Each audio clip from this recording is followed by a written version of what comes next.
Hola, buenas noches. ¿Cómo están? Estamos aquí reunidos en nuestro primer webinar del Departamento de Enfermedades Intersticiales de ALAD.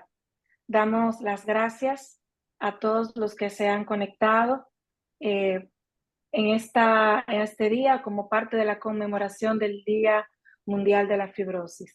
El 7 de septiembre se conmemora el Día Mundial de Fibrosis Pulmonar y para nosotros el Departamento de Enfermedades Intersticiales de ALA no pasa desapercibido, al contrario, este gran continente, pues el día de hoy está de fiesta con un tema para poderlo compartir con todos, con profesores que son líderes de opinión sobre exacerbación de la fibrosis pulmonar.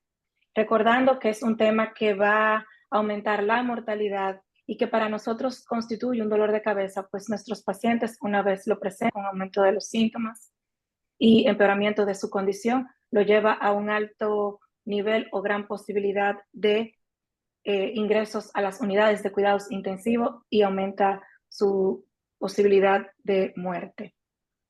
En este momento repasaremos todo un escenario desde lo que es la condición infecciosa hasta el resumen clínico que va de nuestros profesores encargados de los departamentos de infecciosas de ALA, de imágenes, donde nos van a repasar la condición y los cambios tomográficos y sonográficos, la condición vascular que lleva el paciente y qué tanto y cómo lo vamos llevando en el área de crítica, terminando con un escenario holístico, clínico, dado por el neumólogo que ve ya en materia de intersticio.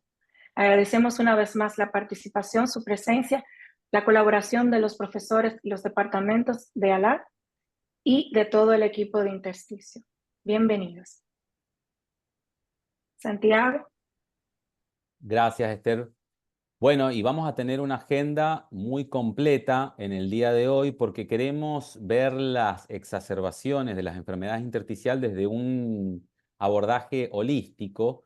Esto quiere decir que vamos a ver punto por punto y es por eso que hemos convocado a los diferentes directores y vicedirectores de los departamentos de ALAD para que nos ayuden en esta visión más completa, más holística de toda la patología relacionada a la exacerbación pulmonar. Es por eso que tenemos una agenda en donde vamos a hacer 10 minutos de cada speaker y les pedimos que las preguntas las vayan si quieren escribiendo en el chat, pero van a ser resueltas al final. Tenemos un tiempo asignado para preguntas y respuestas al final de todos los speakers. El primer speaker invitado es el doctor Rafael Rodríguez, quien es el director actual del Departamento de Enfermedades Infecciosas de ALAD, quien nos va a hablar del rol de las infecciones en la exacerbación de fibrosis pulmonar. Luego la doctora María Cecilia Ferrario, quien es vicedirectora del Departamento de Imágenes de ALAT, nos hablará de la exacerbación en enfermedad pulmonar intersticial, cómo evaluarla por imágenes. Y como complemento, la doctora Carmen Delgado, quien es directora del Departamento de Imágenes de ALAT, nos va a hablar de la ecografía pulmonar y el rol en las exacerbaciones pulmonares. Luego tenemos la presentación del doctor Guillermo Montes, quien es director del Departamento de Circulación Pulmonar, quien nos va a dar una conferencia acerca del abordaje de vascular pulmonar en las enfermedades pulmonares intersticiales exacerbadas. Luego, a continuación, tendremos al doctor Edilzar González, quien es director del Departamento de Medicina Crítica de la Asociación Latinoamericana de Tórax, quien nos va a hablar sobre la exacerbación de la fibrosis pulmonar. Perdón, hacemos una pausa. A todos los que estén ingresando, por favor, les pedimos que silencien sus micrófonos. Por favor, a todos los que estén ingresando, les pedimos que no habiliten sus micrófonos para que no haya interferencia. Entonces, comentamos de nuevo que estamos, luego tendremos al doctor Edilzar González, quien es director del Departamento de Medicina Crítica de ALAT, quien nos hablará de la exacerbación de la fibrosis pulmonar y la visión de la terapia intensiva y cómo manejarla. Y por último vamos a tener como un resumen clínico que nos lo brindará el doctor Fabián Caro, quien es exdirector del Departamento de Enfermedades Intersticiales de ALAT, y nos va a hablar de la exacerbación aguda de PID y esta visión clínica, resumiendo todos estos puntos que previamente van a haber comentado los excelentes speakers que tenemos el día de hoy. Así que sin más preludio, damos comienzo a esta sesión e invitamos entonces al doctor Rafael Rodríguez con su ponencia.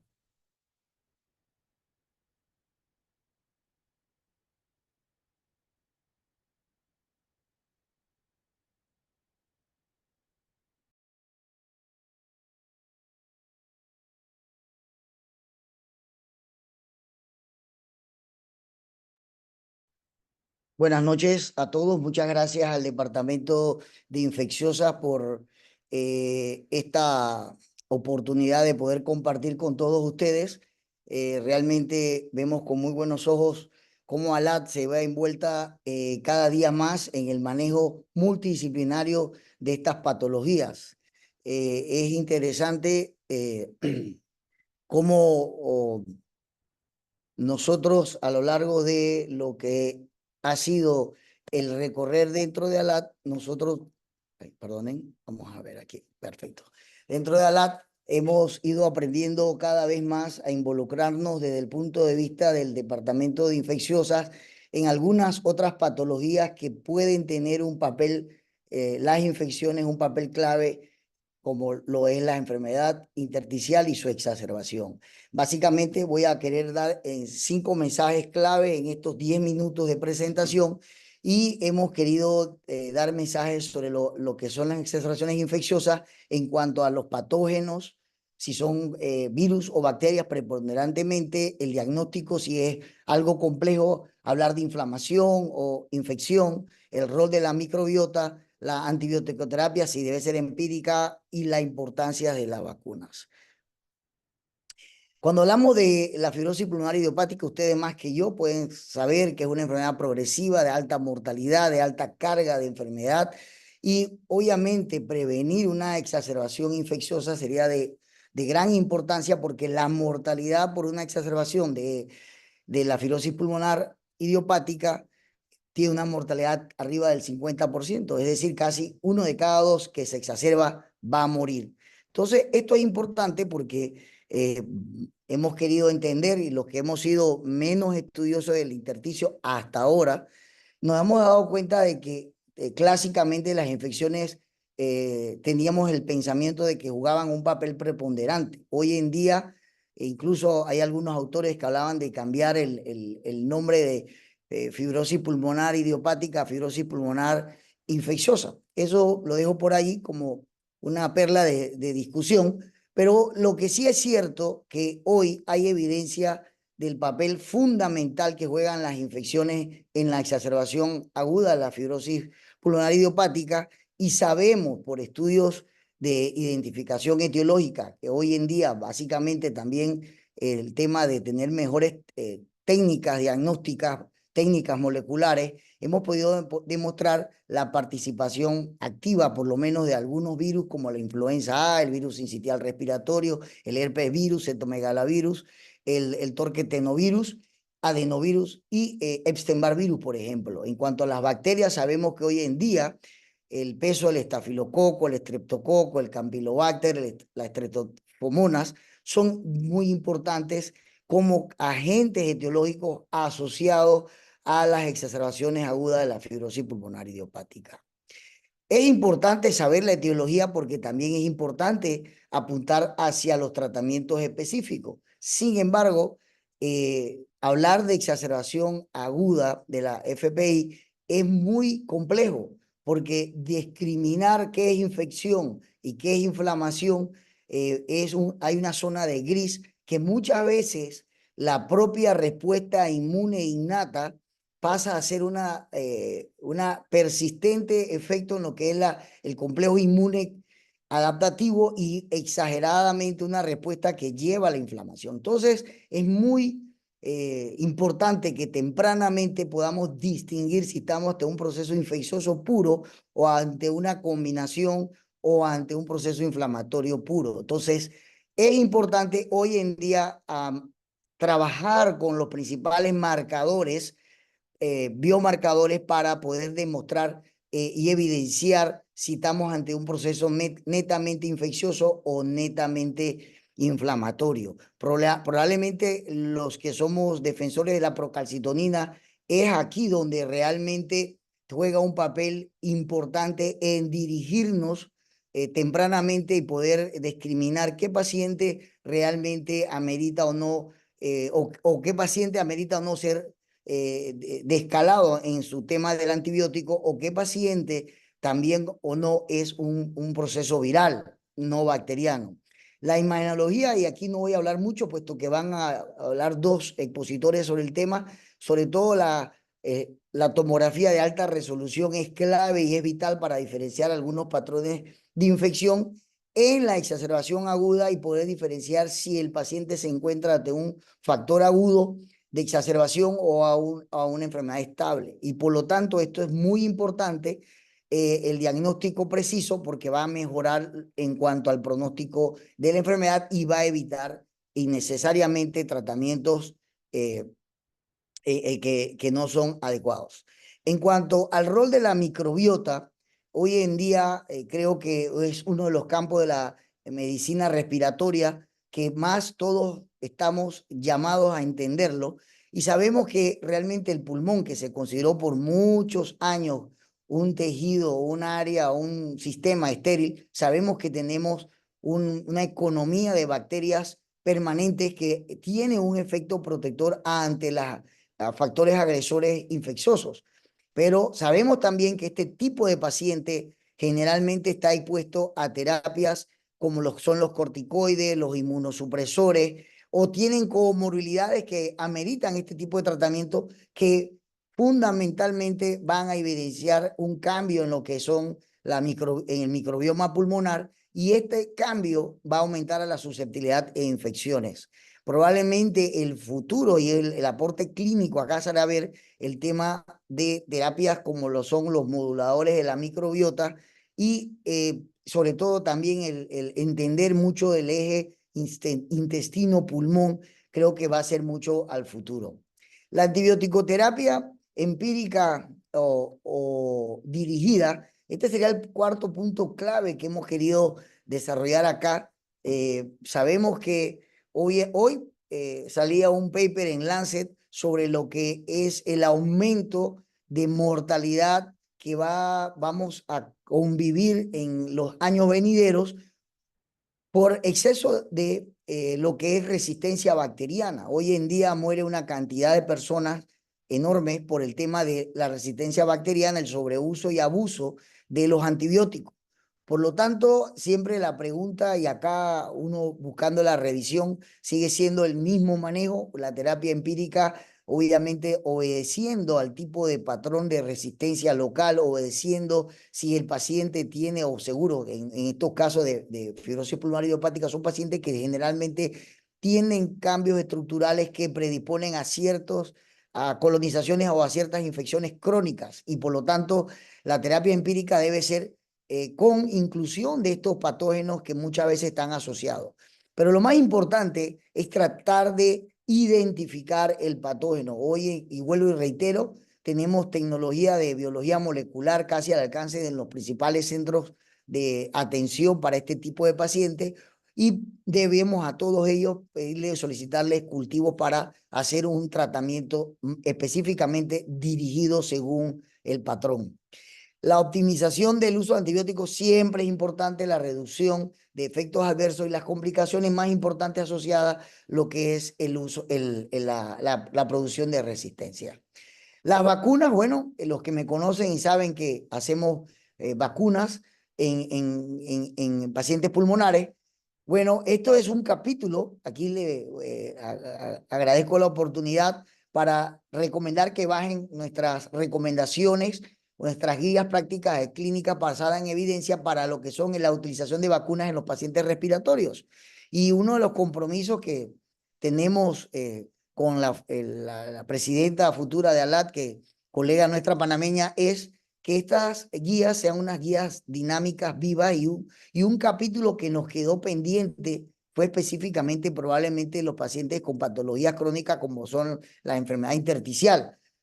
Hay sobrada evidencia que la reducción de exacerbaciones infecciosas aumenta o mejora el pronóstico de este paciente, y también hay sobrada evidencia sobre la efectividad en mundo real de vacunas como la del neumococo, la del virus sincitial, recientemente COVID e influenza, y donde hay reducción de hospitalización y muerte utilizando estas vacunas. Entonces creo que el reto es intentar prevenir exacerbaciones, por lo menos al menos, de estos gérmenes asociados a las exacerbaciones infecciosas agudas, y poder utilizar las vacunas de una manera consensuada, mesurada, pero sin temor.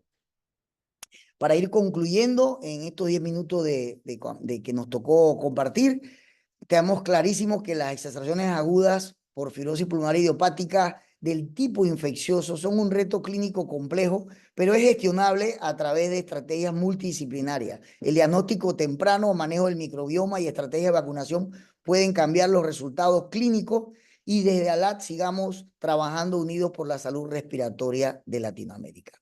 Hasta aquí mi presentación, y darle nuevamente gracias y felicitarlos al Departamento de Intersticiales por esta gran iniciativa.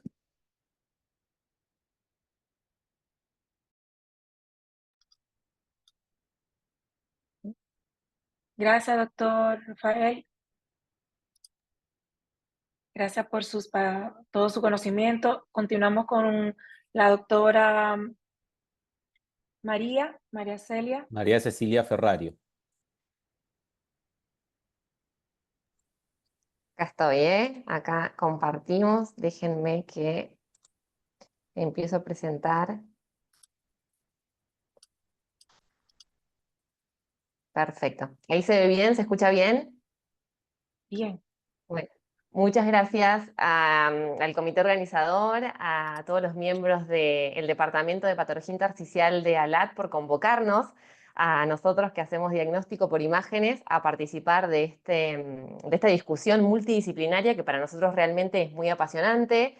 La evaluación de este tipo de patologías es un desafío puntual para nosotros, así que en estos 10 minutos vamos a tratar de identificar cómo puede ayudarnos a todos los especialistas a identificar estas exacerbaciones en enfermedad pulmonar intersticial, puntualmente la tomografía computada.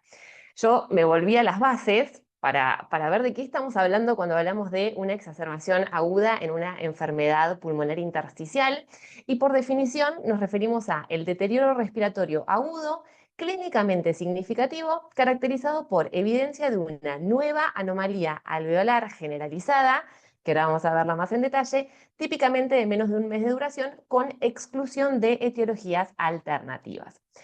Entonces, fíjense que para nosotros esta última parte de la definición es el primer desafío, porque nos habla de que para poder diagnosticar una exacerbación aguda en el contexto de un paciente con enfermedad pulmonar intersticial, tenemos que excluir todas estas patologías que estamos viendo aquí y tantas otras. Tenemos que excluir que el paciente esté cursando un edema pulmonar, que esté cursando una neumonía, como bien mencionaba previamente, una infección pulmonar.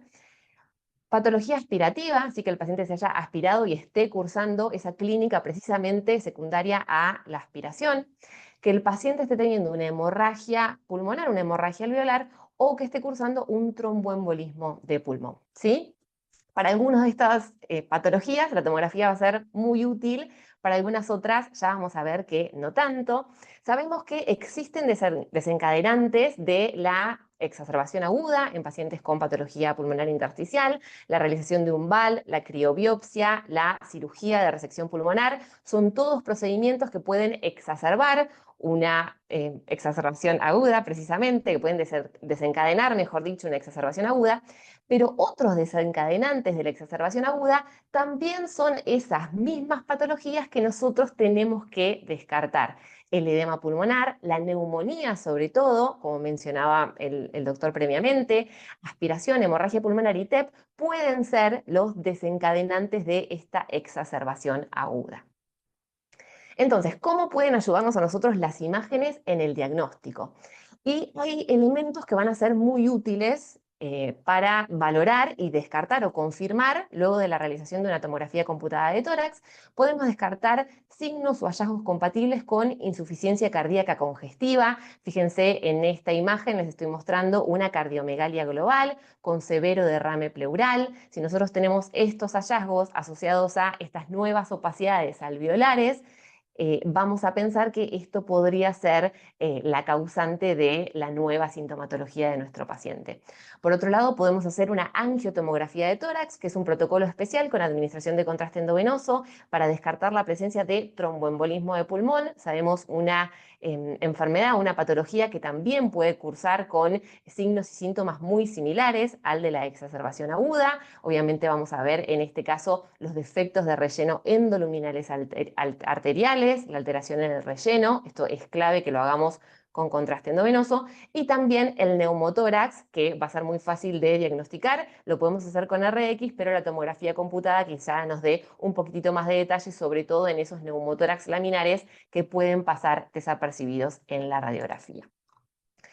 Pero, y acá viene nuestra segunda dificultad, hablamos de que la exacerbación aguda era un deterioro respiratorio agudo clínicamente significativo, caracterizado por evidencia de nuevas anomalías alveolares generalizadas, ¿sí? Y esto puede parecer bastante sencillo, pero para nosotros esto es un hallazgo totalmente inespecífico e indeterminado.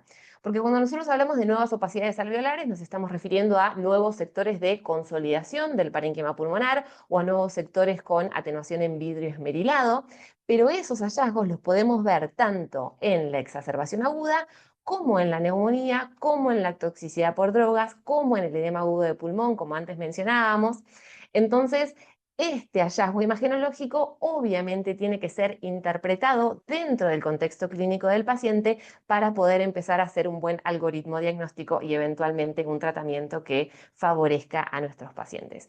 Acá les traje un caso que tuvimos hace poco en el hospital para graficar un poco cómo lo vemos nosotros, cómo vemos esta patología desde el otro lado de la pantalla, desde el servicio de radiología. Fíjense que acá les estoy mostrando, muy mal por parte de nuestro hospital, pero la verdad, para contarles, nosotros tenemos tan buena disponibilidad de la tomografía computada que a veces obviamos el paso de la radiografía y los pacientes van derecho a tomografía. Acá les estoy mostrando el Scout View, que es esa primera adquisición que nosotros hacemos en el tomógrafo para programar el estudio. El Scout View es una vista de 2 dimensiones que simula mucho la radiografía de frente de tórax de nuestros pacientes. Así que nosotros, si no tenemos la radiografía de tórax a disposición, vemos el Scout View para tratar de orientarnos, un pantallazo general, a ver qué puede estar pasando en el tórax de nuestros pacientes. Y fíjense que estos son 2 Scout View de 2 tomografías distintas. Esta es una paciente femenina de 80 años con un diagnóstico de fibrosis pulmonar idiopática con un patrón de U o NIU, neumonía intersticial usual, UIP, perdón, previo, ya conocido. Esta era su tomografía de base un año atrás, y esta es su tomografía en este contexto en el cual la paciente consulta a la guardia por una disnea aguda. ¿Sí? Les voy a mostrar lo que encontramos. Fíjense, siempre tenemos aquí la tomografía previa, y esta es la tomografía un año después, cuando la paciente consulta a la guardia, y ya empezamos a ver algunos cambios fibróticos, ¿sí? Algunas reticulaciones, pero actualmente lo que nos llama marcadamente la atención es esta nueva opacidad con atenuación en vidrio esmerilado en el lóbulo superior derecho que previamente en la tomografía anterior no encontrábamos. Seguimos bajando en el estudio, fíjense que acá estamos a nivel de los campos medios pulmonares. Vemos todos estos cambios atribuibles a intersticiopatía fibrótica, así como les decía, ella tenía un patrón de UIP o de NIU. Fíjense cómo están acentuados los cambios fibróticos, pasó un año y tiene progresión de la fibrosis pulmonar. Vemos mayor panalización, mayor reticulación, mayores bronquiectasias por tracción, mayor alteración de la arquitectura pulmonar, y puntualmente lo que ya veíamos en los cortes superiores, seguimos viéndolo en estos campos medios pulmonares, que son las nuevas opacidades con atenuación en vidrio esmerilado superpuestas a estos cambios de intersticiopatía fibrótica. Las bases pulmonares en general en estos pacientes siempre van a ver en donde encontremos la mayor carga de patología, ¿sí? Acá ya estábamos viendo todos estos cambios pulmonares intersticiales característicos del patrón de UIP, y aquí se sumaron estas, como les decía, opacidades en vidrio esmerilado. Y aquí dos elementos a tener en cuenta. Si nosotros no tuviésemos el estudio previo, la tomografía previa de nuestra paciente, que muchas veces nos pasa, consultan a la institución sin estudios previos y nosotros como radiólogos tenemos que evaluar esta nueva tomografía con escasos datos clínicos. Un elemento a tener en cuenta para nosotros es que nunca podemos caracterizar el patrón tomográfico de patología intersticial durante un episodio de exacerbación aguda, ¿sí? Porque precisamente estas nuevas opacidades en vidrio esmerilado, estas nuevas consolidaciones, no nos van a dejar ver bien exactamente qué está pasando con el intersticio de este parénquima pulmonar subyacente, ¿sí?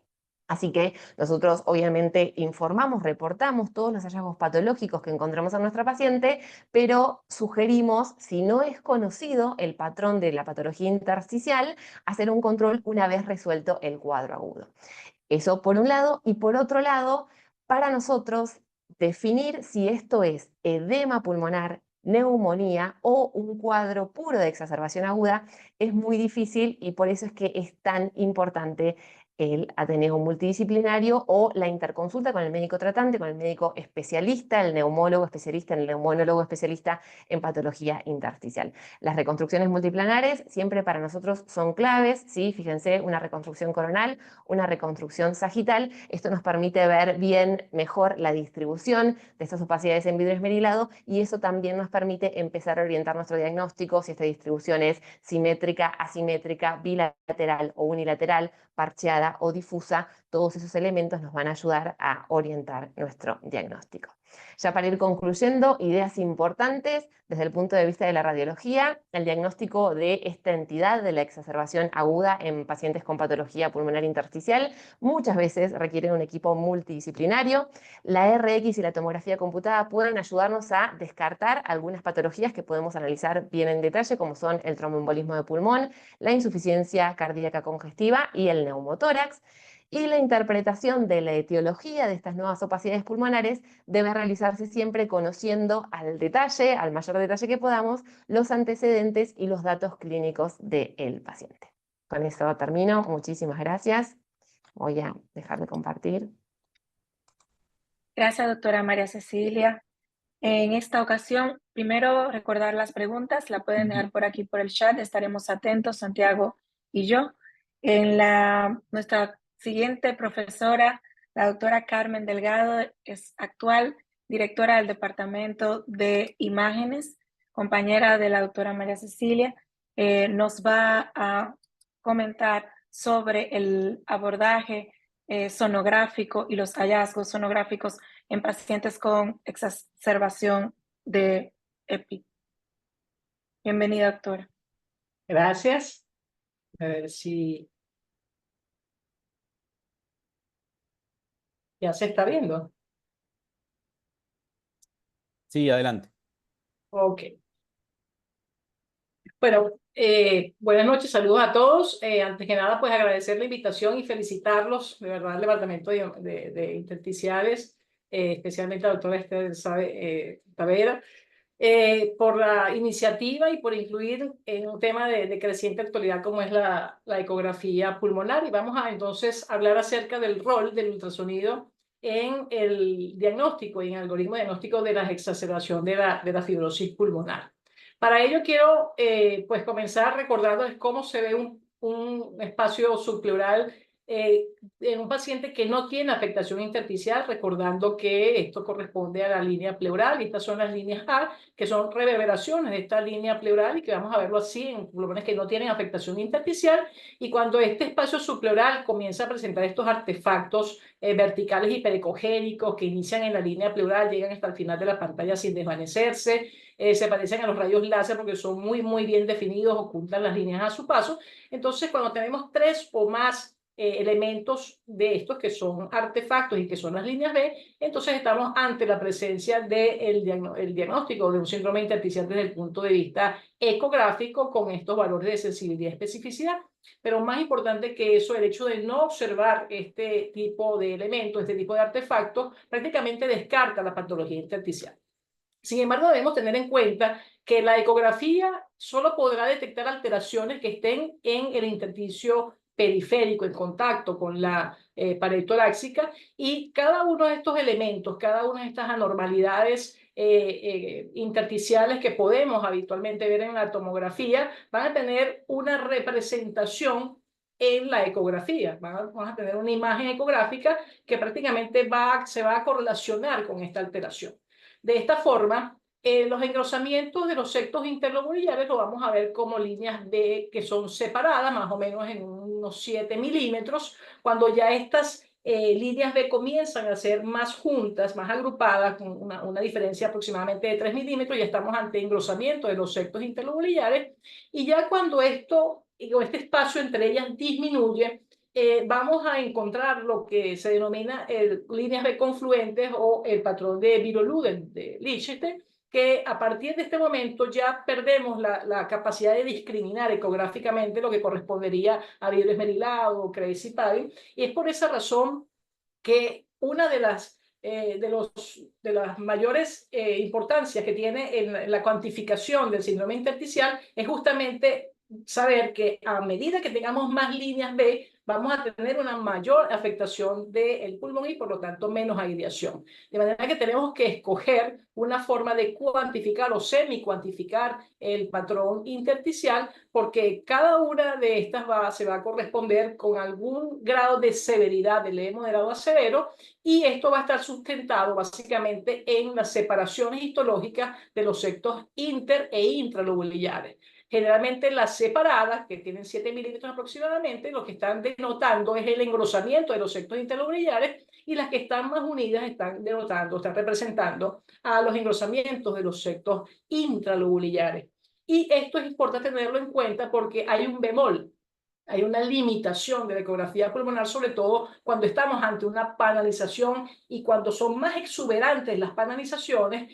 Como la separación entre estas imágenes lineales es mayor, entonces vamos a tener una destrucción del parénquima dentro de este lobulillo secundario. Entonces el eco no va a poder detectar esos engrosamientos de los septos intralobulares y podemos tener una percepción errada de mejoría. Entonces ahí hay una limitación.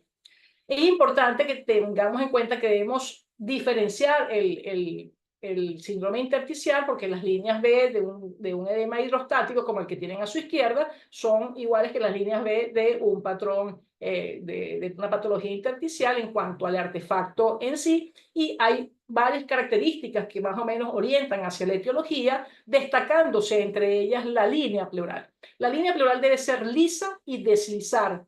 Cuando es irregular o cuando es fragmentada, es decir, discontinua, eso es altamente sugestivo de patología intersticial. Entonces la idea es que nosotros nos hagamos una analogía en nuestro cerebro cuando estamos haciendo la exploración, y hagamos lo que querríamos obtener de una reconstrucción multiplanar tomográfica, perfilando a cada pulmón con ultrasonido, de manera de que tengamos en nuestra mente una reconstrucción topográfica por ultrasonido, es decir, un mapa que nos diga la afectación intersticial y su severidad, de manera de poder afrontar a la cabecera del paciente sin querer para nada, muy lejos de sustituir a la tomografía en este contexto, establecer una herramienta para el algoritmo diagnóstico a la cabecera del paciente de manera inmediata y en tiempo real. Y en este sentido, la ecografía puede ofrecernos diagnósticos alternativos y diagnósticos de desencadenantes en cada uno de estos aspectos de este algoritmo. Por ejemplo, en neumotórax, justamente en patología intersticial es más fácil, se nos facilita el diagnóstico de neumotórax, porque no solamente vamos a basar nuestra sospecha en la ausencia del deslizamiento, que además es más fácil ver deslizamiento cuando tenemos múltiples líneas B, porque al ver moverse las líneas B ya sabemos que la pleura está deslizando, sino que además cuando evaluamos el espacio subpleural y observamos que este paciente que tenía líneas B de pronto ya no las tiene y cursa con una reagudización de la sintomatología respiratoria, debemos pensar en neumotórax, porque su pulmón mostraba previamente un patrón intersticial. U otra forma, que yo tenga un patrón A'. Recuerden que el apóstrofe de la prima es que no hay deslizamiento, es decir, tener en el mitórax izquierdo líneas A sin deslizamiento y que en el otro lado, en el otro emitórax, tenga un patrón intersticial, en una enfermedad que se sabe que es difusa y bilateral. Estos son dos elementos importantísimos que nos deben hacer sospechar de neumotórax. Ya sabemos el rol del ultrasonido desde 1967 en los derrames pleurales y como complemento para el diagnóstico de tromboembolismo pulmonar, complementando, valga la redundancia, las escalas de predicción en lo que se ha conocido como el Wells mejorado con ultrasonido. Asimismo, en la detección e identificación de desencadenantes infecciosos como las neumonías, un patrón de consolidación con broncograma aerodinámico es altamente sugestivo de infección pulmonar y la aparición de nuevas opacidades en vidrio esmerilado o consolidaciones que podemos evaluar en la tomografía, lo podemos ver a la cabecera del paciente de forma inmediata a través de la ecografía. De manera que pareciera que la ecografía pulmonar en los contextos de la patología intersticial y obviamente en los contextos de exacerbación de la fibrosis pulmonar va a tener una suerte más o menos como la que ha sufrido en los contextos de patologías como el síndrome de distrés respiratorio, desde donde de hecho se tomó lo de opacidades, de nuevas opacidades a nivel pulmonar. Y observen que desde el 2016 Elizabeth Rivelo, una neumonólogo intensivista, ajustaron los criterios de Berlín en un hospital de bajos recursos en Kigali, en Ruanda, y ella fue la primera que propuso que la ecografía pulmonar era capaz, como elemento de imagen, de detectar esas alteraciones en las opacidades pulmonares, y si la complementamos con ecocardiografía enfocada, tenemos la capacidad además de descartar o confirmar falla ventricular en izquierda o derecha. Y es por ello que el año pasado ya se incluye a la ecografía pulmonar como un elemento, como una técnica de imagen capaz de detectar esas opacidades bilaterales nuevas que pueden aparecer en los pacientes en exacerbación. De manera que esto es todo lo que le he traído y espero que sea de su utilidad. Gracias.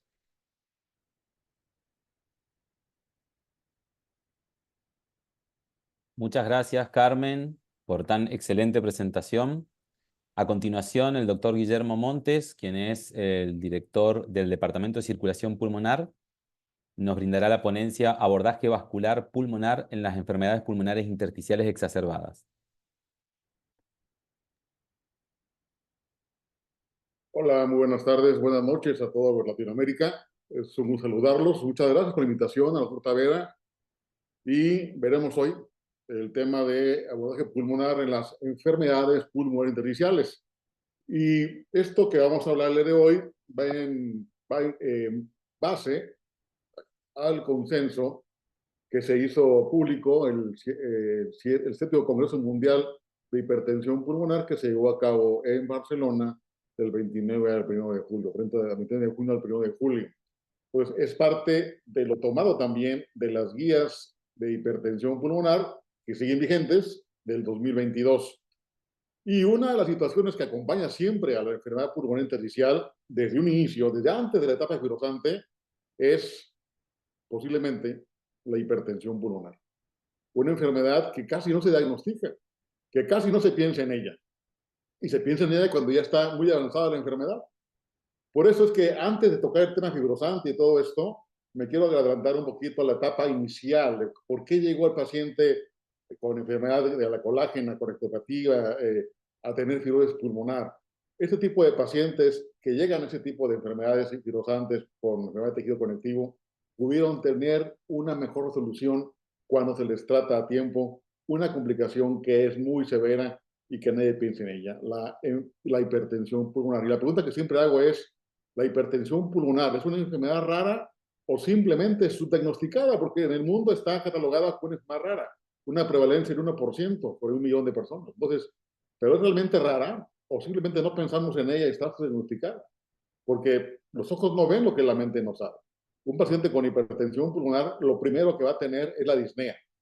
La disnea, primero con el ejercicio, después en reposo, va a haber fatiga, va a haber mareos, puede haber edema de los inferiores, cuando eso ocurre, ya estamos hablando de un cor pulmonar, puede haber síncopes y ya complicaciones más extremas. Desafortunadamente, cuando vemos al paciente con hipertensión pulmonar severa, es ya quizá ya muy tarde. Y es que el no pensar en la enfermedad nos trae muchos problemas, porque el paciente pueda tener inicios agudos, eclampsias funcionales 1 o 2 de disnea, está compensado, y de repente 2 o 3 años después comienza a descompensarse. Y la mayor parte de los enfermos que vemos en consulta y en hospitales es cuando ya llegan en clase funcional 3 o 4, cuando hay una disfunción cardíaca derecha importantísima.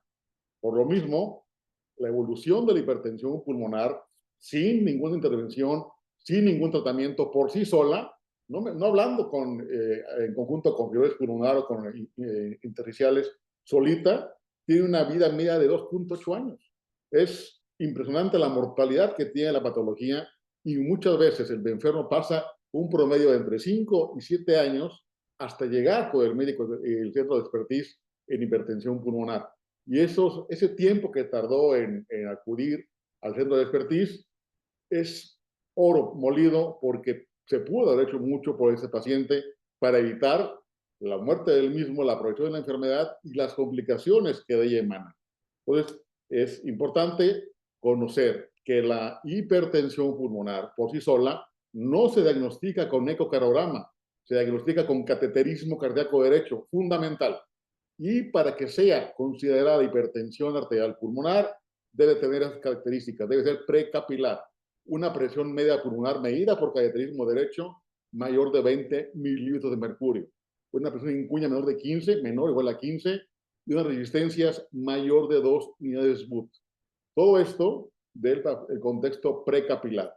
Después, cuando ya hay otras comorbilidades, arritmia cardíaca izquierda, de la misma situación pulmonar del enfermo, puede haber complicaciones, alteraciones mixtas, y definitivamente el diagnóstico es por cateterismo cardíaco derecho. Y tenemos 5 grupos de hipertensión pulmonar, y la que corresponde a esta plática sería grupo 3, la hipertensión pulmonar asociada a enfermedades pulmonares y o hipoxia, y entre ellas se incluye las enfermedades pulmonares intersticiales, el síndrome combinado, fibrosis y enfisema, otras enfermedades parenquimosas pulmonares, y no sin antes hacer hincapié que también tenemos el pacientes con grupo 1. Y el grupo 1, mucho tiene que ver las enfermedades que en este caso se llaman de tejido conectivo o las enfermedades autoinmunes. Sobre todo, esclerodermia, sobre todo artritis reumatoide. Esas 3 enfermedades, como ustedes bien lo saben, pueden llegar a provocar hipertensión arterial pulmonar y también llegan a provocar fibrosis pulmonar en un momento determinado, cuando no se vigila adecuadamente. Cuando el reumatólogo, desafortunadamente, se dedica solamente a su área y no se apoya en el manejo multidisciplinario con ese tipo de enfermos. Y lo refieren ya tarde al neumólogo, al cardiólogo que ve este tipo de patología vascular pulmonar, cuando ya no hay nada que hacer. Por eso, un llamado a los amigos colegas reumatólogos para que cualquier paciente que tenga autoinmune con esas características, artritis reumatoide, lupus, esclerodermia, sobre todo esclerodermia, que ocasiona una hipertensión pulmonar severísima, es por mayor mortalidad que existe. Esos pacientes tienen que ser evaluados por el cardioneumólogo, el neumólogo, el cardiólogo, con expertise en vascular pulmonar, para darle seguimiento y hacer un pronto diagnóstico de hipertensión arterial pulmonar, y no terminemos en que el paciente ya se vuelva un grupo 3, donde ya no hay mucho que hacer por él, así, hablando claro, cuando un paciente se exacerba. Los síntomas de la hipertensión pulmonar los tienen en la pantalla, y yo les preguntaría, ¿tiene alguna diferencia con el paciente con enfermedad intersticial en fase avanzada? Pues no. El paciente va a tener disnea, va a tener oscilaciones, puede tener o no hemoptisis, dependiendo si tiene otro desarrollo vascular como el tromboembolido pulmonar, puede haber temor torácico, ya puede tener demasiada disnea en el reposo. Entonces, dentro de la patología vascular pulmonar, diferenciarla cuando un paciente ya tiene fibrosis pulmonar y tiene hipertensión pulmonar, los síntomas se incrementan y la pasan muy mal los enfermos. Y una vez que se exacerban, difícilmente salen de la exacerbación, cuando ya tienen hipertensión pulmonar y disfunción ventricular derecha. Por eso, toda la área vascular pulmonar va de la mano con investigando qué fue lo que ocasionó que este paciente tuviera una enfermedad pulmonar intersticial o tuviera hipertensión pulmonar. Y por eso no debemos llegar tarde al diagnóstico. Es el camino diagnóstico para hipertensión pulmonar. Tenemos historia médica de disnea, tenemos síntomas de clase funcional, tenemos signos de hipertensión pulmonar. Hay que hacerle radiografía de tórax, electrocardiograma, laboratorio, incluyendo ProBNP o BNP, que ustedes saben que es una hormona que secreta los ventrículos, y a mayor cantidad de ProBNP o BNP es mayor el grado de disfunción y menor grado de mortalidad. La saturación de oxígeno, y de ahí hay alta sospecha de que tenga paciente hipertensión pulmonar, hacemos un eco, y el eco te discrimina si quién va a cateterismo y quién no va a cateterismo en base a la probabilidad del diagnóstico. Alta, media o baja probabilidad de tener hipertensión pulmonar, en base al ecocardiograma. Y las pruebas de función pulmonar que no pueden faltar: espirometría, el DELCO, la caminata y 6 minutos, fundamental también para clasificar el riesgo y el riesgo de muerte en el enfermo con hipertensión pulmonar. Si sospechamos que el enfermo tenga posibilidad de tener tromboembolismo o hipertensión pulmonar tromboembólica crónica, que es el grupo 4, gamma grave, ventilatorio perfusorio, es el indicado. Y si tenemos todo eso y no podemos darle tratamiento, referirlo inmediatamente a un centro de expertise en hipertensión pulmonar, porque el enfermo la puede pasar muy mal. Pues la sospecha clínica es fundamental. La sospecha clínica es fundamental para llevar a cabo todo el algoritmo diagnóstico en pacientes con hipertensión arterial pulmonar que terminen en cateterismo cardíaco derecho. Cuando la hipertensión pulmonar está asociada a enfermedades intersticiales o fibróticas, esto que tienen en pantalla es lo que se sugiere del 7º Simposio Mundial de Hipertensión Pulmonar. En la parte central verde tenemos los dominios que hay: el dominio clínico, hemodinámico, el funcional, el biológico, el morfológico y otras consideraciones. En la parte de arriba tenemos el tratamiento. Cuando un paciente tiene cirrosis pulmonar y tiene hipertensión pulmonar y es candidato a trasplante, bueno, se verá la posibilidad de que el centro pueda ser apto, el paciente pueda ser apto para trasplante pulmonar. De ahí en fuera, rehabilitación pulmonar, cuidado de soporte, cuidado sintomático, y la individualización del paciente es importantísimo. El paciente con enfermedad pulmonar intersticial y que tenga fibrosis pulmonar con hipertensión pulmonar, si tiene empeoramiento de los síntomas debido a hipertensión pulmonar, descartando enfermedad crónica de pulmonar, que tenga por cateterismo derecho, nada más, acuérdense que el diagnóstico era arriba de 2, acá es arriba de 4 unidades Wood, y presión media pulmonar arriba de 25, si tiene una moderada restricción pulmonar en el DELCO, la espirometría, si tiene un elevado ProBNP, si no tiene fibrosis severa, puede ser utilizado los medicamentos, los fármacos. Estamos hablando de la vasculopatía en la fibrosis pulmonar. ¿Y qué tipo de fármacos? En un momento más lo vamos a ver. Y al revés, si el paciente no tiene todo lo que acabo de mencionar, entonces el paciente no es candidato ni siquiera a hacerle cateterismo, porque no va a soportar. El paciente con fibrosis pulmonar que se observa tiene muchos síntomas, tiene mucha disnea, y ahí lo que importa es primero rescatarlo y después hacer el diagnóstico si tiene hipertensión pulmonar o no. De ahí nos sirve la discriminación del ecocardiograma. Pero definitivamente estos pacientes llegan muy tarde ya con los médicos apropiados, porque no hay una buena interacción y no hay un manejo conjunto, que es a lo que este webinar quiere llevar: el manejo conjunto, el manejo holístico del paciente con hipertensión con fibrosis pulmonar. Entonces, ¿qué hay que hacer? Pues adelantarse la progresión de la enfermedad. ¿Dónde estamos con el paciente hoy y qué podemos esperar mañana? El tratamiento con evidencia. La medicina basada en evidencia es fundamental en este tipo de pacientes. ¿Qué estrategias voy a tener con mi paciente en base a las características clínicas del mismo, para tener unos mejores resultados en el paciente con hipertensión pulmonar? Y, sobre todo, sabemos que esto no tiene cura, ¿qué impacto vamos a tener en la supervivencia del enfermo? ¿Y de qué se trata esto? Una mejor calidad de vida, que el paciente no tenga un mal pronóstico, que desafortunadamente cuando llega muy tarde lo tiene. La base terapéutica está en estas 3 vías. Hay una 4ª vía de tratamiento, pero no voy a hablar de esa. Está la vía de endotelina, la vía de óxido nítrico y la vía de fursociclina. Y de la vía del óxido nítrico se desprenden los inhibidores de PD5, el famoso sildenafil y el tadalafil. Y de la vía de la prostacyclina se deriva el treprostinil, que puede ser ya en este momento inhalado. El primer fármaco que salió para hipertensión pulmonar y que todo el mundo utiliza de forma indiscriminada es el sildenafil. El sildenafil en el estudio Super, allá por el año 2002, 2003, que lo hizo, lo publicó Nathaniel Gallier en el New England, solamente tiene su nicho particular en este tipo de enfermos con enfermedad del tejido conectivo o enfermedad autoinmune, esclerodermia, lupus y algunos otros, con clase funcional 3 o 4 según el estudio, 2 o 3 y a veces a 4. Cuando un paciente con fibrosis pulmonar tiene hipertensión pulmonar y no hay otro tratamiento y tiene disfunción ventricular derecha, falla ventricular derecha, en base a los marcadores que tenemos ya escritos, podemos dar sildenafil, 20 miligramos cada 8 horas, 20 miligramos cada 8 horas.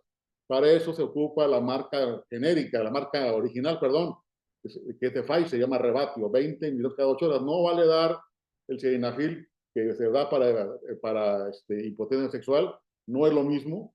Es acá la fórmula original para hipertensión, 20 miligramos cada 8 horas en pacientes con enfermedad de la colágena, únicamente ahí, o en pacientes con fibrosis pulmonar más hipertensión pulmonar con disfunción ventricular derecha. No hay otro, no hay más.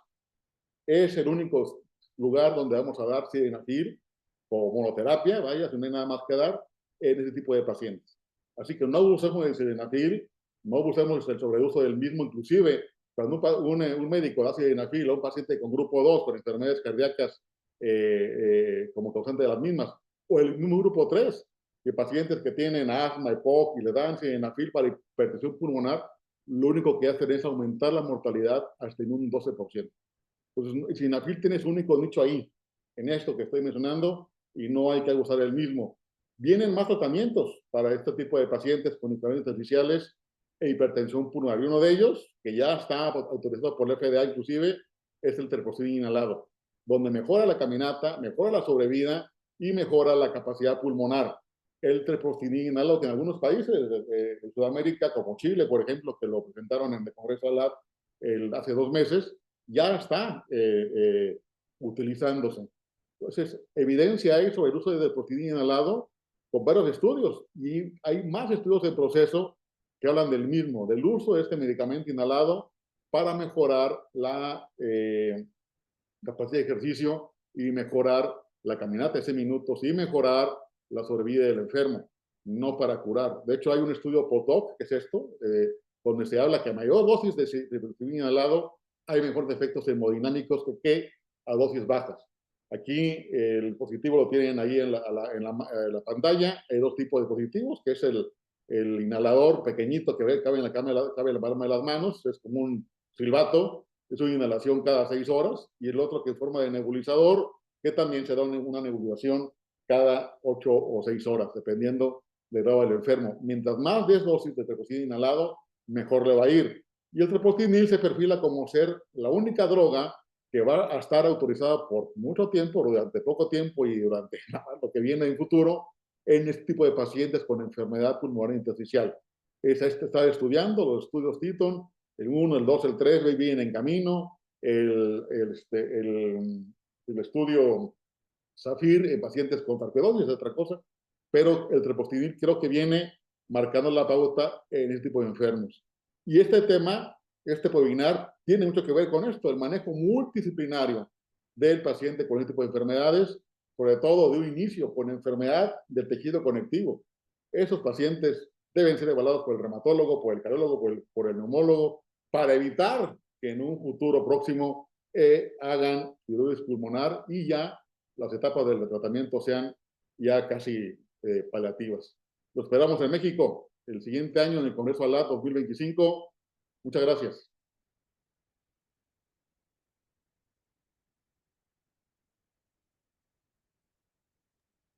Muchas gracias, doctor. Muchas gracias por su presentación, excelente. Continuamos entonces con el doctor Edilzar González, quien es el director del Departamento de Medicina Crítica de ALAD. quien nos va a dar la conferencia de exacerbación de la fibrosis pulmonar, la visión de la terapia intensiva. Adelante, doctor.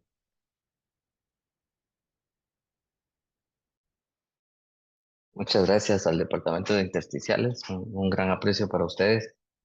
Pues vamos a platicar un poco sobre la visión de la terapia intensiva. Una vez recibimos al paciente con una exacerbación de la fibrosis pulmonar idiopática o cuando hablamos en general de enfermedad pulmonar intersticial, es un reto el poder sacar adelante a este tipo de pacientes en la terapia intensiva porque básicamente nos enfrentamos a un paciente que tiene falla respiratoria aguda o falla respiratoria crónica agudizada. Y esto es un poco lo que vamos a platicar, la visión de la terapia intensiva, la identificación de los fenotipos en intensivo. Me voy a enfocar un poco más en cuanto al manejo ventilatorio, el uso de la cánula nasal de alto flujo, la ventilación no invasiva, la ventilación mecánica invasiva, otras terapias a las que podemos optar y hablar sobre el manejo multidisciplinario.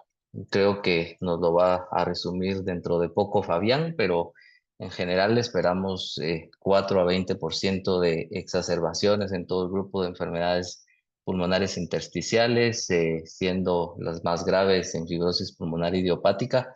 Y el punto clave a resaltar en la terapia intensiva es que la mortalidad es sumamente alta. La buena Doctor, noticia. doctor, disculpe que lo interrumpa, doctor Edilzar González, no estamos viendo su presentación. No sé si usted pudiera compartir la Estoy, pantalla.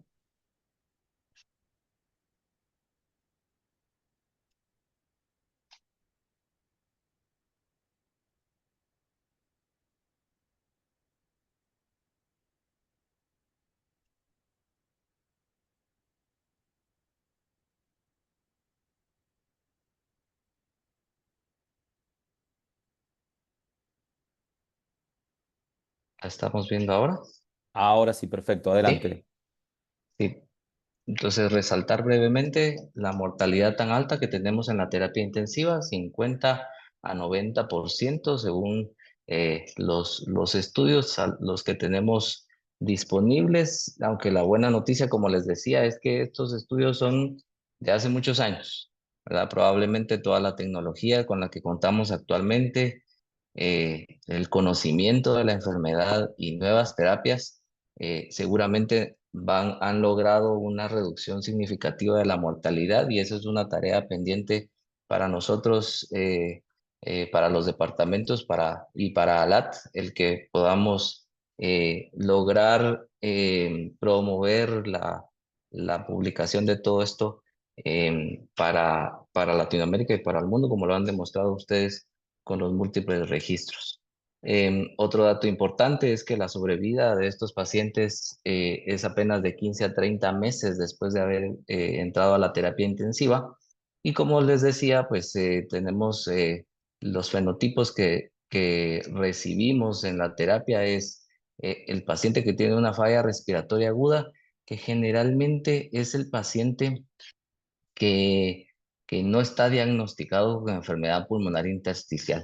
Y esta descompensación que lleva al paciente al desarrollo de fallo respiratorio agudo probablemente sea la oportunidad de poder realizar un diagnóstico. Un paciente que tiene un patrón de enfermedad pulmonar intersticial que es rápidamente progresivo, eh, pues es un paciente en el que tenemos que confirmar esta patología y el abordaje terapéutico que tenemos va a ser muy importante diferenciarlo porque es un paciente del que seguramente no tenemos un patrón tan fibrótico, es un paciente que no tenemos el problema de que está reteniendo tanto CO2 en comparación al paciente que tiene falla respiratoria crónica, el paciente que ya tiene diagnóstico de fibrosis pulmonar idiopática o de alguna enfermedad pulmonar intersticial y que está en una etapa avanzada de la enfermedad, que es un paciente con el que ya se ha discutido qué es lo que se debe realizar en caso de que presente una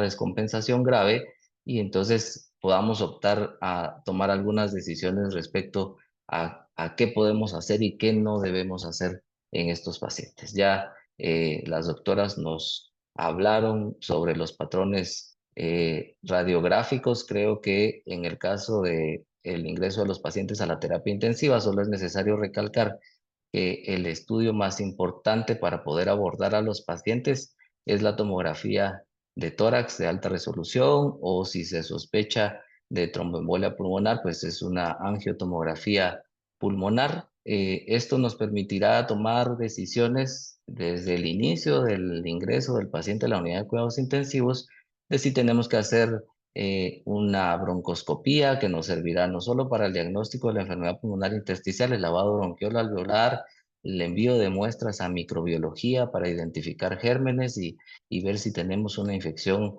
asociada, e inclusive la decisión de llevar al paciente a una biopsia pulmonar, dependiendo de lo que veamos en los estudios iniciales, especialmente la tomografía.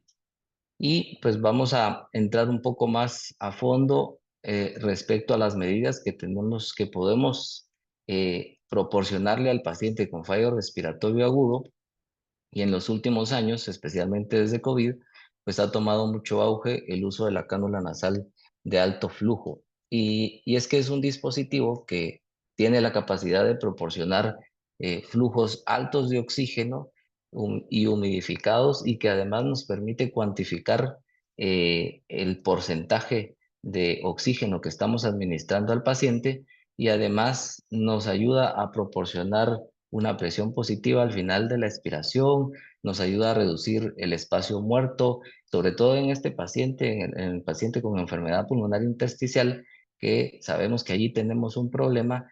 Esto nos va a ayudar a disminuir el trabajo respiratorio, y sobre todo que es un dispositivo que tiene mucho mejor aceptación para el paciente que la ventilación no invasiva, en el caso de tener que utilizar mascarillas, que como lo vamos a ver, vamos a tener algunos problemas para la tolerancia de los pacientes.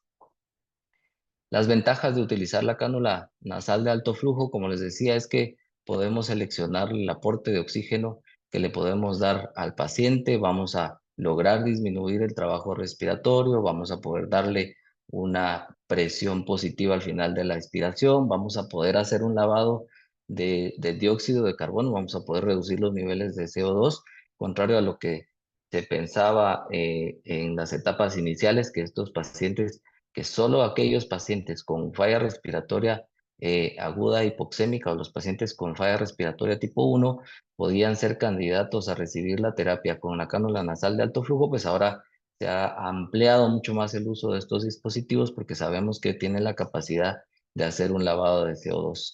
Es mucho más cómodo y podemos regular inclusive la temperatura. Y una cosa muy importante es que interviene menos con la capacidad de poder alimentar a los pacientes. Y este es un problema muy serio, sobre todo en el paciente con ventilación mecánica no invasiva, que tenemos que nutrirlos de forma adecuada, pero esto se vuelve un problema por el hecho de que tienen el dispositivo, la presencia de sondas les produce fugas, la presencia de aire que traga el paciente aumenta el riesgo de aspiración, y entonces esto representa un problema. En el caso de la ventilación no invasiva, pues este dispositivo, como todos sabemos y lo utilizamos muy frecuentemente, ofrece la posibilidad de poder brindar una presión positiva a través de una interfase nasal, oronasal o facial, como lo estamos viendo en la fotografía. Estas mascarillas particularmente, les puedo decir que reducen la posibilidad de que podamos provocar úlceras por presión en las áreas del puente nasal, y esto es una ayuda significativa. Muchas veces tenemos que hacer un intercambio de estas mascarillas para poder permitirles dar cierto tipo de descanso a los pacientes, e inclusive podemos hacer el traslape o el intercambio de ventilación no invasiva con cánula nasal de alto flujo para reducir el tiempo de uso de la ventilación no invasiva y reducir la incomodidad que tiene el paciente. La ventilación no invasiva ha demostrado desde ya hace muchos años que reduce la tasa de intubación y la mortalidad en general, pero también lo ha demostrado en el caso de la enfermedad pulmonar intersticial. Y también, pues ya sabemos que podemos proporcionar una presión positiva al final de la expiración que nos permite mejorar el reclutamiento aéreo, el reclutamiento alveolar y lograr mejores niveles de oxigenación. En el caso de la ventilación mecánica invasiva, pues tenemos que recurrir a esta cuando tenemos un fallo a la ventilación no invasiva. Ya vamos a hablar en un momento sobre las indicaciones de la ventilación mecánica invasiva. Tenemos que tomar en cuenta que los pacientes con enfermedad pulmonar intersticial, pero especialmente con los pacientes con fibrosis pulmonar idiopática y que ya tienen una etapa avanzada, pues van a tener como característica una distensibilidad que ya está disminuida, vamos a tener volúmenes pulmonares bajos, vamos a tener un paciente que es mucho más difícil de reclutar y vamos a tener un aumento del riesgo del daño pulmonar inducido por el ventilador. Creo que no está de más recordar que la indicación de iniciar ventilación mecánica invasiva en un paciente es clínica, que podemos tomar esta guía para decidir intubar a un paciente, pero básicamente es un paciente que ha perdido la capacidad de respirar por sí mismo y que no respondió a la terapia o que tiene alguna contraindicación para utilizar la ventilación no invasiva, como por ejemplo el deterioro del estado neurológico, el choque o ya la presencia de un cuadro mucho más grave que no nos permite la posibilidad de utilizar la ventilación no invasiva. Algunos estudios que nos van a mostrar las características de estos pacientes, pues son estos que les traje. Este es un estudio de fallo respiratorio agudo que requirió ventilación mecánica invasiva del grupo de Gainesville, Florida.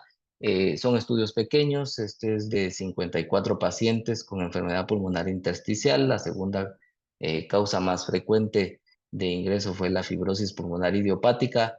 El 43% de los pacientes ya utilizaban oxígeno suplementario y la duración media de la ventilación mecánica fue de 13.6 días, con una estancia promedio de 22 días en la terapia intensiva. El 85% de los pacientes necesitó vasopresores.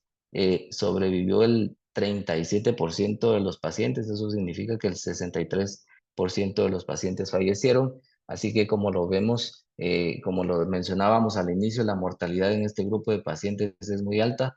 Y una característica que todavía seguimos viendo en las unidades de terapias intensivas es que la gran mayoría de estos pacientes reciben pulsos o dosis muy altas de esteroides y hasta el momento la información que tenemos es que esto probablemente aumente un poco la mortalidad. Este es un estudio un poco más grande, es la revisión de todos los ingresos hospitalarios por falla respiratoria aguda del Registro Nacional de Estados Unidos del 2006 al 2012, un total de 55 millones de hospitalizaciones y de estas 17.770 por fibrosis pulmonar idiopática. De estos, 1.700 necesitaron ventilación mecánica invasiva y 778 ventilación no invasiva. Y aquí, pues, es un dato muy importante que demuestra que el uso de la ventilación no invasiva debe ser nuestra herramienta principal para el manejo de la insuficiencia respiratoria o del fallo respiratorio en estos pacientes. La mortalidad en ventilación invasiva es de 51% versus 30% en ventilación no invasiva. La mortalidad global en el grupo de fibrosis pulmonar idiopática, aunque no ingresaran a la unidad de cuidados intensivos, fue de 11.3%. Y un dato muy interesante es que más del 90% de los pacientes que ingresaron a la unidad de cuidados intensivos presentaron arritmias ventriculares y muchas de las causas de muerte fueron eventos cardiovasculares, así que tenemos que prestar mucha atención a esto. Esto ya lo platicó la doctora, pues nos dio una clase magistral de la utilidad del ultrasonido pulmonar en el seguimiento de estos casos, no solamente para la identificación de los pacientes con un síndrome de distrés respiratorio, sino para el seguimiento de los pacientes también. En el caso de que el paciente haya necesitado ventilación mecánica invasiva, pues es importante identificar de forma temprana a aquel paciente que no está respondiendo a la ventilación no invasiva. Debemos de tratar la causa subyacente, como ya lo expusieron muy bien los otros profesores, tenemos que identificar si existe una neumonía, alguna descompensación vascular, una tromboembolia pulmonar, algo que causó esta exacerbación en los pacientes. Debemos tener presente, al igual que en todo el resto de patologías respiratorias y no respiratorias, que la única forma de reducir el daño inducido por la ventilación y la mortalidad en los pacientes que requieren ventilación mecánica es la ventilación de protección pulmonar. Entonces, una presión meseta por debajo de 30, un driving pressure por debajo de 15, pues nos va a ayudar a disminuir el daño que nosotros inducimos con el ventilador. No olvidar el manejo hemodinámico y el resto de órganos. Y con esta diapositiva solo quiero resumir que este tipo de pacientes no responde de forma adecuada, no se beneficia del enfoque de Open Lung, y que el uso de un PIP arriba de 10 probablemente está asociado a un aumento en la mortalidad. Aquí en la fotografía a la derecha ustedes pueden ver el grupo de pacientes que tiene un PIP de 10, pues es el que menos sobrevivió, y el que tenía un PIP menor de 5 es el que más sobrevivió. Probablemente también refleje la gravedad del cuadro, pero es importante entender, por las características que mencionamos al inicio, que estos pacientes no toleran dosis tan altas de PIP. No olvidemos la nutrición. Estos pacientes tienen requerimientos energéticos altos, sobre todo si van a estar en ventilación no invasiva. Probablemente tenemos pacientes debilitados con disminución de masa muscular, y si tienen alguna condición sobreagregada, pues sus requerimientos nutricionales van a ser muy altos. Es un reto el mejorar la nutrición en los pacientes con ventilación no invasiva, y probablemente el enfoque de sí mantener la nutrición enteral, aunque sea a través de volúmenes más pequeños, y en algunos casos recurrir a la terapia combinada con alimentación parenteral, perdón, probablemente sea una buena opción para estos casos, pero es muy importante que podamos continuar alimentándolos en el intensivo. ¿Y qué otras terapias adicionales tenemos? No debemos olvidar lo que les decía al inicio. Muchos de estos pacientes saben que tienen una enfermedad con un pronóstico complicado, saben que pueden tener una exacerbación, y por lo tanto debemos platicar con ellos respecto a si desean ingresar a una unidad de cuidados intensivos, si desean o no una intubación, o en el caso de que tengamos terapias más complejas, como por ejemplo un paciente que ya está en lista de trasplante pulmonar y que tiene una exacerbación de la enfermedad, pues podemos considerar el uso del ECMO veno-venoso como puente al trasplante. Pero si es un paciente que ya no tiene reversibilidad, por supuesto que el grupo de ECMO decidirá si este paciente puede optar a la terapia o no. Y como conclusión, pues les puedo decir que la identificación de los fenotipos en el paciente con fallo respiratorio agudo por exacerbación de la fibrosis pulmonar idiopática es muy importante, que la cánula nasal de alto flujo ofrece una alternativa prometedora para el tratamiento de los pacientes con exacerbaciones que requiere concentraciones altas de oxígeno. Probablemente y seguramente lo está haciendo ya una alternativa que es la primera, junto con la ventilación no invasiva, que la ventilación no invasiva debe ser la terapia inicial para el paciente con fallo respiratorio agudo, que la ventilación mecánica invasiva y el ECMO van a ser nuestros últimos recursos, pero por supuesto que van a ser una opción para nuestros pacientes. Y a pesar de que sabemos que tienen una mortalidad alta, pues muchos de ellos sí sobreviven y no debemos negarla. No olvidar el soporte nutricional y lo que hemos mencionado en toda esta plática, en todo este webinar. Importante el manejo multidisciplinario. Somos un equipo. Muchas gracias. Muchas gracias, doctor González. Ya para el cierre de la noche tenemos nuestro último profesor, exdirector del Departamento de Enfermedades Intersticiales ALA. Tenemos con ustedes al doctor Fabián Caro con el tema exacerbación aguda de la EPI, visión clínica. Gracias, doctor. El escenario es suyo. Bueno, gracias Esther, gracias Santiago, gracias a todo el departamento. Para mí es un orgullo estar acá en nuestra casa y más orgullo todavía con esta terrible terna multidisciplinaria que han armado. Así que me tocó hablar como una conclusión en realidad, porque la visión clínica fue la de todos, pero voy a tratar de dar una visión clínica especializada en enfermedades intersticiales y como muchos médicos dicen, hay que ser buen clínico para ser buen neumólogo, así que voy a tratar de dar una visión integral desde el punto de vista especializado.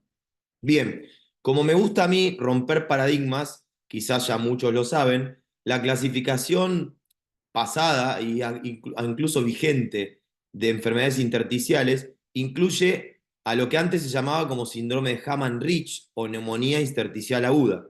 La neumonía intersticial aguda, hoy 2024, podemos reafirmar que en realidad no es más que el debut en una exacerbación al diagnóstico de un paciente de una enfermedad intersticial fibrótica previamente no conocida. Es decir, cuando ustedes vean una neumonía intersticial aguda y es realmente idiopática, estamos hablando de una fibrosis pulmonar idiopática que se diagnostica en una fase de exacerbación aguda. No existe como tal una entidad neumonía intersticial aguda idiopática. Eso es una FPI exacerbada. Y lo mismo puedo decir en un paciente inclasificable o con otra causa, con lo cual podemos decir que lo que llamábamos como ex síndrome de Hamann-Rich no es ni más ni menos que la exacerbación aguda de una enfermedad intersticial previamente no conocida. Esto es algo de todos los días. Bueno, como ustedes pueden ver, este es un paciente, vamos a empezar con algo bien práctico, que es muy reciente, de esta semana, que me consulta, yo lo vengo viendo hace unos meses, con un síndrome combinado de enfisema con fibrosis, que no viene al caso, ahora que Cecilia habló muy bien de las imágenes, con una FBC de 60%, lo estaba estudiando, y el lunes, digo el lunes como ustedes pueden ver en el WhatsApp de acá, este es mi WhatsApp real, incluso hasta pueden ver la foto de mi colega, me contacta de una clínica privada un médico de terapia intensiva, de una UCI, consultándome por este paciente que estaba con empeoramiento de la disnea, con desaturación mucho más marcada, y me dice si usted tiene la tomografía previa, y ahí va el trabajo multidisciplinario. Por supuesto le dije, miro la tomografía previa, que ahora la voy a mostrar al detalle, y le digo en el WhatsApp el día lunes, es una exacerbación aguda. Parece a propósito, dije, porque voy a justo hablar esta semana de este tema. Al otro día, el día martes, el doctor me dice, como ustedes pueden ver acá, hola doctor, buenos días, esto es real, esto es de esta semana. El paciente está pronado por hipoxemia refractaria, disfunción multiorgánica, y a las pocas horas, lamentablemente, falleció. Esta es la tomografía que yo tenía en el control ambulatorio de hace unos meses. Esta es la tomografía que tenía nuestro colega de la UCI, donde ustedes pueden ver el mismo fondo, el mismo enfisema para aceptar en lóbulos superiores, pero con un terrible vidrio esmerilado. Es sin dudas una exacerbación aguda. Esto en 4 cuadrantes es un distrés respiratorio y el paciente falleció. Ahora, ¿esto ocurre solo en la fibrosis pulmonar idiopática? No, la respuesta es no. Se describe en la fibrosis pulmonar idiopática inicialmente, pero ustedes pueden ver este otro caso que tuve, un paciente con artritis reumatoidea, donde ven en el lado izquierdo una tomografía en control ambulatorio y en la exacerbación que presentó este paciente que también requirió ARM y también lamentablemente falleció por la exacerbación. Con lo cual, la exacerbación aguda es un gran pozo de aire que recibe nuestro vuelo, donde el paciente se distresa y tiene altas chances y alta incidencia de muerte por este proceso, como también por cualquier causa de distrés que pueda tener nuestros pacientes. En el registro de fibrosis pulmonar idiopática latinoamericano, el REFIPI, que con mucho orgullo mostramos al mundo y que ya está publicado, encontramos que nuestros colegas de toda Latinoamérica reportaron que en fibrosis pulmonar idiopática 9,6% de los pacientes tenían lo que fue diagnosticado por el médico que reportaba una exacerbación aguda. Y en el análisis detallado de estos pacientes encontramos que la mitad fallecieron por esa exacerbación, lo cual es acorde a lo que está escrito en la literatura. Y cuando hice personalmente un análisis detallado, multivariado de las variables que pueden estar asociadas con exacerbación, podemos decir que en Latinoamérica aquellos que tenían una FBC disminuida por debajo del 50% tenían más exacerbaciones y aquellos que tenían síntomas referidos por el paciente de reflujo gastroesofágico también tenían más exacerbaciones de forma significativa, lo cual esto está descrito en la literatura. Sabemos que tanto fibrosis pulmonar idiopática en la línea azul del ensayo Impulsis y otras enfermedades intersticiales fibrosantes y progresivas del ensayo clínico INVIL Trial, donde está la línea naranja, tanto con patente UIP como patente no UIP, tienen una evolución progresiva de su función pulmonar. Sin embargo, sabemos muy bien que tanto FPI como otras fibrosis pulmonares progresivas tienen una evolución impredecible y variable en el tiempo. Es decir, podemos tener un paciente que viene lentamente declinando o no declina y tiene una exacerbación, o tenemos pacientes que declinan lentamente. Y también tenemos pacientes que tienen una declinación muy rápida. Y acá voy al segundo paradigma. ¿Cuál es la diferencia entre un paciente que tiene una evolución rápida, que esto ocurre incluso en otras enfermedades como esclerosis sistémica con EPID, de aquellos pacientes que tienen una exacerbación? Bueno, a veces es muy difícil en la clínica demostrar esa diferencia, pero la llave está en la tomografía y sobre todo en la anatomía patológica, que por supuesto la gran mayoría de las veces no la van a tener porque ya de por sí el paciente tiene una gran mortalidad. Imagínense hacerle una biopsia quirúrgica. En algún momento lo hacíamos y si ustedes lo hacen, lo que van a encontrar es que la llave para discernir estos dos eventos es el daño alveolar difuso. El daño alveolar difuso con formación de membranas hialinas, como se ve acá en el espacio alveolar, este material eosinófilo no de eosinófilo, sino de la coloración de hematoxilina eosina, que son las membranas hialinas, es la anatomía patológica, patognomónica de cualquier distrés, y en este caso de una exacerbación aguda. También se puede ver zonas de neumonía organizante, pero sobre todo el daño alveolar difuso está relacionado con peor sobrevida. Las exacerbaciones agudas de las EPI y sobre todo de la FPI, pero de todas, son prácticamente la causa más frecuente de muerte en todas las enfermedades intersticiales fibrosantes. Y tiene una supervivencia mediana de 3 a 4 meses después de la exacerbación.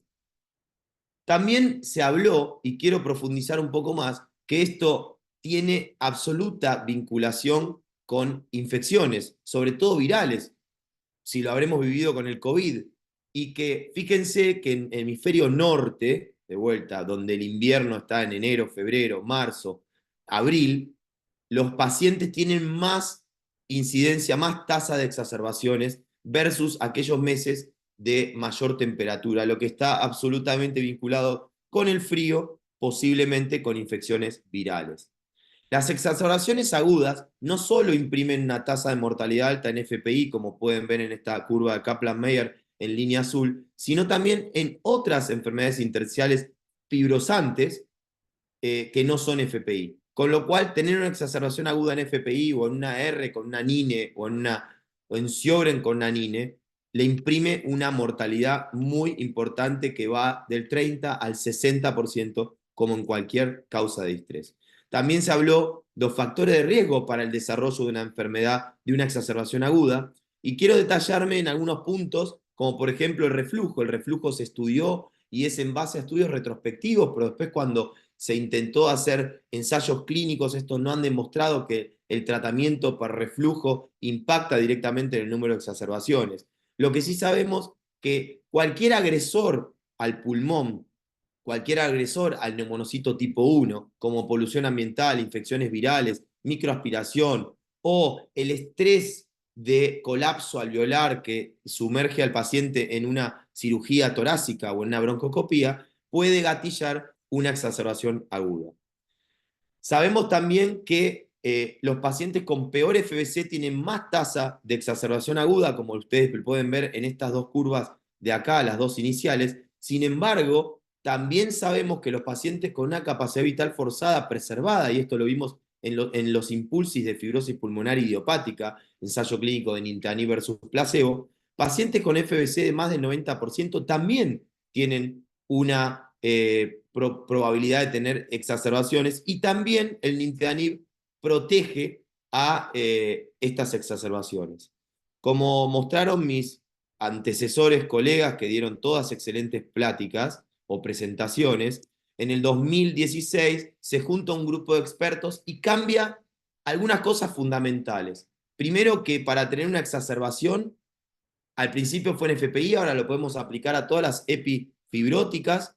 Tenemos que descartar otras causas, como neumotórax, derrame pleural, como lo dijeron todos. Tenemos que tener vidrio esmerilado bilateral nuevo o consolidaciones nuevas, y que esto no esté totalmente explicado por insuficiencia cardíaca o por sobrecarga de volumen. Y el gran cambio fue que las exacerbaciones pueden ser gatilladas por un gatillo, como por ejemplo infecciones virales, postprocedimiento quirúrgico, aspiración, o pueden ser realmente idiopáticas. Desde mi punto de vista, y eso lo dice Fabián Caro, lo idiopático no existe, con lo cual siempre hay un gatillo o no lo estamos encontrando. Y para ir terminando, lo que todos queremos saber, el tratamiento. Lamento decirles, mis colegas de toda Latinoamérica, que no sabemos realmente cómo actuar con evidencia. Sí les puedo mostrar que en una encuesta a 217 médicos neumólogos de todo el mundo, donde hay 50 colegas de América del Sur y otros 20 más de América del Norte, de México, en esa encuesta respondieron que la gran mayoría utiliza bolos de metilprednisolona, o sea, solumedrol, que un 31% utiliza corticoides endovenosos, pero no en bolos, y que más de la mitad de los médicos utiliza corticoides sin tener evidencia de infección, lo cual lo creo bastante acertado. De hecho, hay estudios donde se utilizó procalcitonina para usar o no usar antibiótico y no ha demostrado disminuir la mortalidad ni tampoco cambiar la sobrevida en esos pacientes, con lo cual creo que el tratamiento empírico ante la duda es esencial, y muy pocos utilizan o le ponen énfasis al tratamiento antirreflujo.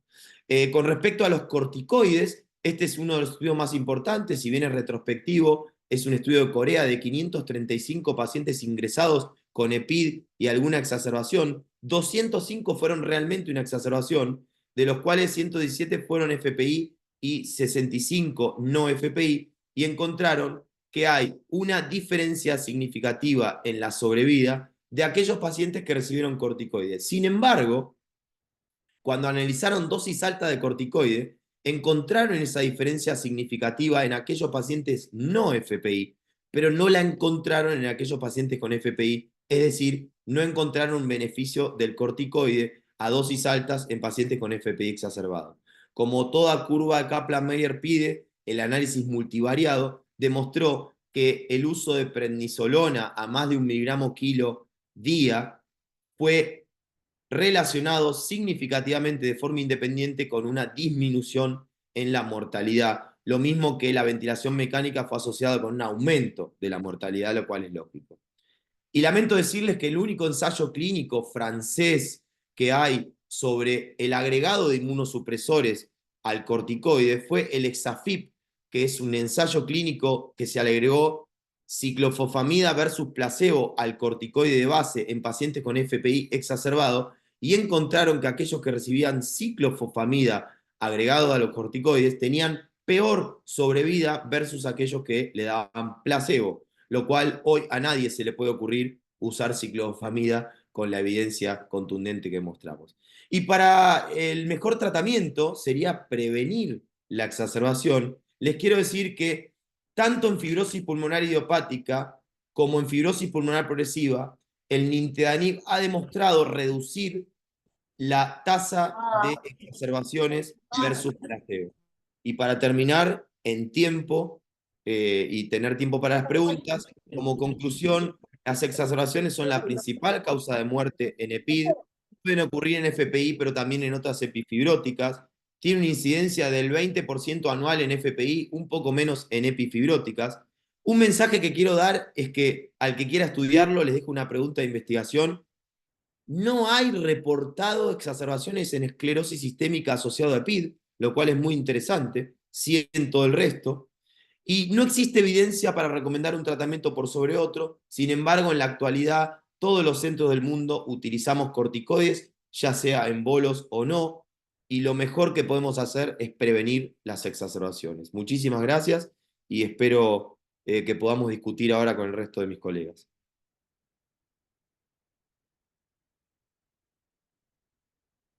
Excelente, Fabián, excelente la presentación.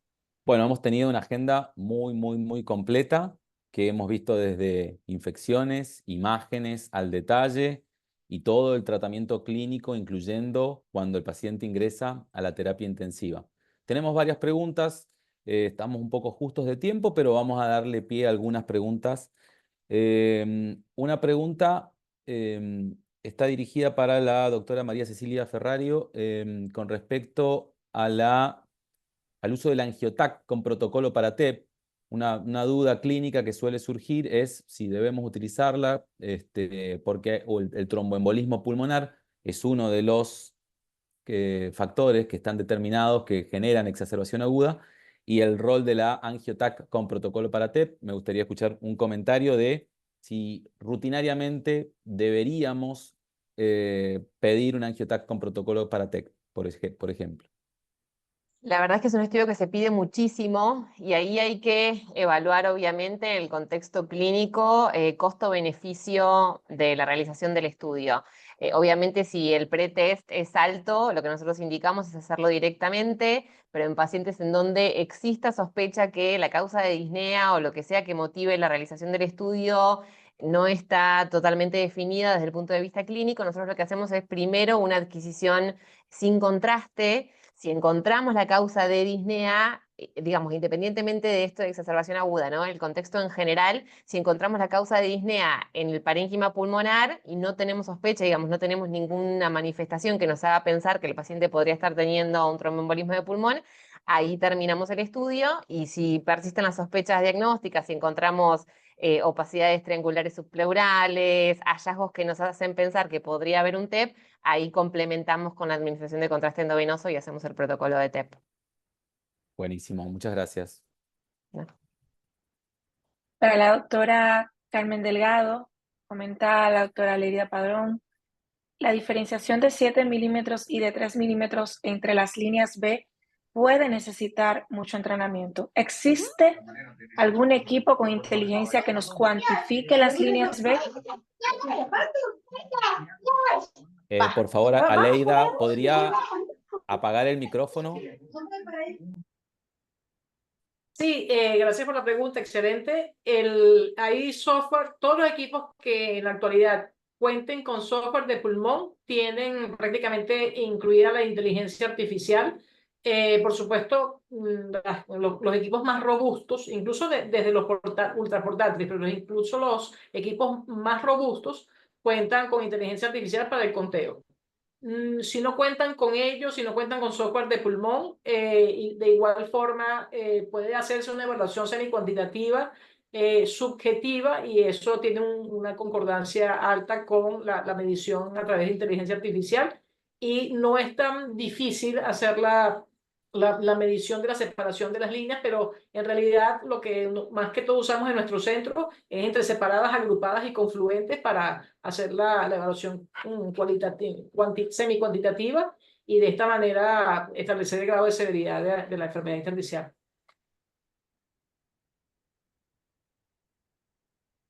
Excelente, Carmen. Una pregunta para el doctor Edilzar González respecto al manejo en la terapia intensiva. Me gustaría escuchar la opinión del experto de cómo seleccionar la cánula de alto flujo versus la ventilación no invasiva en un paciente con enfermedad intersticial que, bueno, está ya fuera del alcance de una cánula nasal, está pasando quizá a terapia intensiva, y en ese escenario clínico tenemos que tomar una decisión de si le ponemos cánula nasal de alto flujo versus ventilación no invasiva. ¿Qué parámetros tenemos que tener en cuenta para tomar esa decisión? Como les decía en la plática, la cánula nasal de alto flujo ha estado tomando mucho auge en los últimos años y va a depender de cosas tan sencillas como la disponibilidad del equipo en la emergencia. Podemos utilizar el dispositivo desde la emergencia, evaluar la radiografía o la tomografía inicial, los gases arteriales, ver la respuesta de la insuficiencia respiratoria al tratamiento con cánula nasal de alto flujo. Tenemos índices que nos ayudan a ver si tenemos buena respuesta o no al alto flujo. y como el índice de ROX, y en periodos tan breves como 30 minutos podemos decidir si este paciente debe de continuar con ventilación no invasiva. Obviamente, si tenemos a un paciente que ya está en fallo respiratorio, empezamos a tener deterioro del estado neurológico y cumple con cualquiera de los otros criterios para ventilación mecánica invasiva, pues obviamos ese paso y pasamos a la ventilación invasiva. Pero la verdad es que es muy sencillo y debe ser muy rápido. Lo que tenemos que entender todos es que deben ser evaluaciones muy dinámicas y rápidas para decidir, y si tienen la posibilidad de tener la cánula nasal de alto flujo desde urgencias, pues en ese momento iniciamos con eso. Excelente, doctor. Gracias. Para el doctor Fabián. Pregunta Efraín Aragués. Tomando en cuenta la evidencia sobre el nintedanib y su papel en la prevención de exacerbaciones, ¿se consideraría el tratamiento de primera elección por sobre la pirfenidona en pacientes con esta condición, enfermedad fibrosante? Bueno, es una muy buena pregunta porque en realidad hay muchos errores con ese concepto. En realidad, la única enfermedad en la cual uno puede utilizar pirfenidona o nintedanib, no los dos, indistintamente donde no hay evidencia de uno mejor sobre otro, es la fibrosis pulmonar idiopática. Sin embargo, esclerosis sistémica con EPID, la única droga que está aprobada en el mundo es el nintedanib en base al Sensis Trial, y en todo el resto de enfermedades pulmonares intersticiales fibróticas, progresivas, con fibrosis pulmonar progresiva, así le llamamos nosotros los especialistas, que tiene que cumplir ciertos criterios, también está aprobado el nintedanib y no la pirfenidona, porque la mayoría de los ensayos clínicos de pirfenidona fracasaron por algún u otro fundamento, ya sea la mala elección del endpoint primario, la pandemia, hay muchos motivos. Con lo cual, ya de por sí, para FPI vale las dos. Y es cierto que nintedanib tiene la ventaja de disminuir las exacerbaciones, lo cual no está demostrado en pirfenidona. No quiere decir que no exista, pero no se estudió. En cambio, en el resto siempre es preferible el nintedanib por sobre la pirfenidona. Después está la vida real de cada país, la accesibilidad de cada país, y ahí podemos discutir otros condimentos. Pero en realidad, sí, por supuesto, nintedanib siempre se prefiere en el resto. Perfecto, gracias, doctor. En honor al tiempo, vamos a dar por concluida agradeciendo la asistencia de todos. Victoria, si puede poner en pantalla. No antes de despedirnos, de invitarles al Congreso de ALAD, que será en el próximo año en la ciudad en el país de México, en Cancún. Gracias a los profesores que se tomaron todo el tiempo de acompañarnos y a todos los que pudieron acceder a este festival de conocimiento, no solo manjar, sino festival. La verdad que fueron cortos, pero buenos. Nos dejaron con deseo de poder continuar escuchando más, muchísimas preguntas. Lamentamos no poder responderlas todas por el tiempo. Nos vemos en la próxima entrega. El próximo webinar será para noviembre. Santiago, gracias por acompañarnos. A los doctores Carmen, Fabián, Elizar, Rafael y Guillermo. Muy buenas noches. Gracias. Gracias a Buenas ustedes. noches a todos, gracias. Buenas noches. Buenas noches. Luego todos.